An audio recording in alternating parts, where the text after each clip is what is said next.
سلامات. الأرجنتين تفوز على كولومبيا.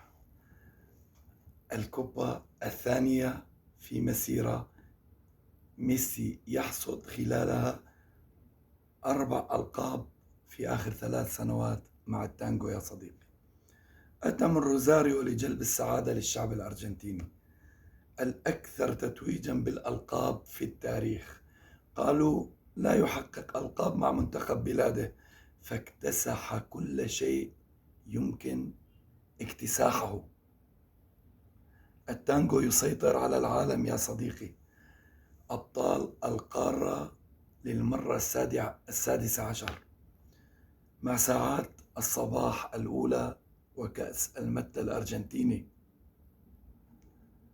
ما زالت الكوبا ملك للتانجو الأرجنتيني. ظلت بالأرجنتين.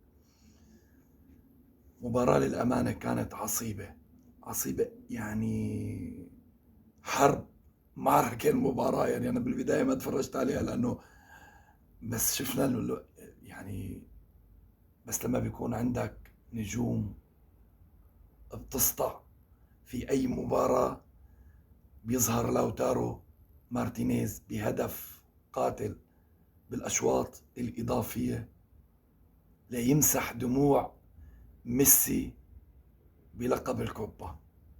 يا ويلي ويلاه.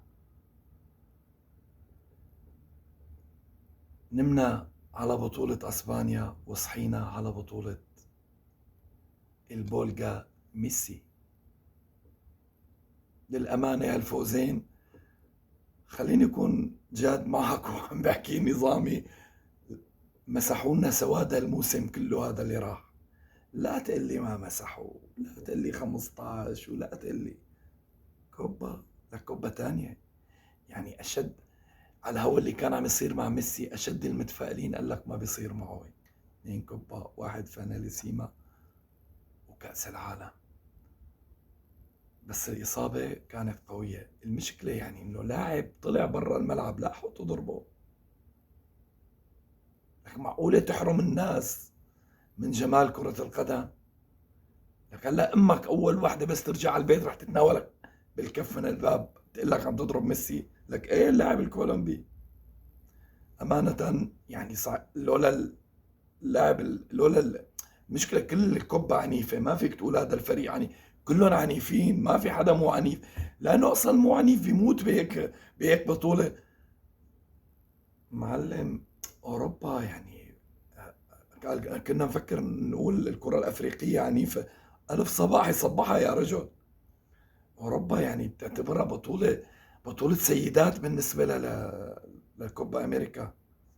شيل بعبع كتالونيا وانت فرحان مبسوط. تحياتي لكم جميعا.